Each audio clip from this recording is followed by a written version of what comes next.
Ordinary ஹீரோக்கள் கூட அல்டாப் ஹீரோக்களாக மாறுவதற்கு ஒரே வழி ஆக்ஷன் தான். விதவிதமான கேரக்டர்ல நடிச்சு தியேட்டரை அப்படியே கண்கலங்க வச்சாலும் அவரது சம்பளம் எப்போ ஏறணும்னா அவர் ஆக்ஷன் ஹீரோவா மாறிய பிறகுதான். பிஎன்சில பிசினஸ் பிச்சுக்கணும்னா ஒரே வழி அடிவதை தான். இந்த ஃபார்முலாக்கு மயங்காத ஹீரோக்களே இல்ல. இப்படி தடிதடியான ஆட்களை வழக்கைய உலக்கையா போல மாத்திக்கொண்டு தாக்குற ஹீரோக்கள் தான் ஓஹோன்னு கூடுகிறது ரசிகர்கள் கூட்டமும். இப்படி சுமார் பலம் உள்ள ஹீரோக்களையும் சூப்பர் பாய்களாக்கும் ஸ்டண்ட்மேன்களுக்கு கிடைப்பதென்ன சொற்ப சம்பளமும் தட்டில் விழும் 1-2 எக்ஸ்ட்ரா சிக்கன் பீஸ்களும் தான். இந்த உண்மையையும் வருத்தத்தையும் இப்போதான் புரிந்து கொண்டார்களோ என்னவோ தனுஷும் அவரது காதல் மனைவி ஐஸ்வர்யாவும் இத்தகைய ஸ்டண்ட்மேன்கள் மீது பரிந்து பரிந்து கரிசனம் காட்ட ஆரம்பித்திருக்கிறார்கள். அதுவும் தனுஷ் அவரே இயக்கி வரும் பவர் பாண்டி படத்தில் இளம் வயது ஸ்டண்ட்மேனாக நடித்து வருகிறார். படங்களில் ஸ்டண்ட் போடுகிற இவர்களின் வாழ்வில் நடக்கும் காதல், மோதல், அதிரடி திருப்பங்கள் ஆகியவற்றை மையமாக கொண்டு உருவாக்கப்பட்டுள்ள இந்த கதையில் முடிந்தவரை அவர்களின் கஷ்டத்தையும் சொல்லியிருக்கிறாராம் தனுஷ்.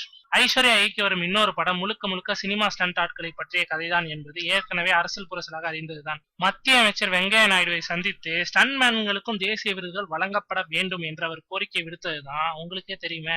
ஸ்டண்ட்மேன்கள் ஆகிய எங்க மீது இவங்க 2 பேரும் ஏன் திடீர்னு பாசம் காட்டுறாங்க? இப்போது கோடம்பாக்கத்திற்கு வந்திருக்கும் பெரிய டவுட்டே அதான். அடிச்சு கூட கேட்பாங்க, அப்பயும் சொல்லிடாதீங்க என்று கமுக்கமாக இருக்கிறது ஜோடி.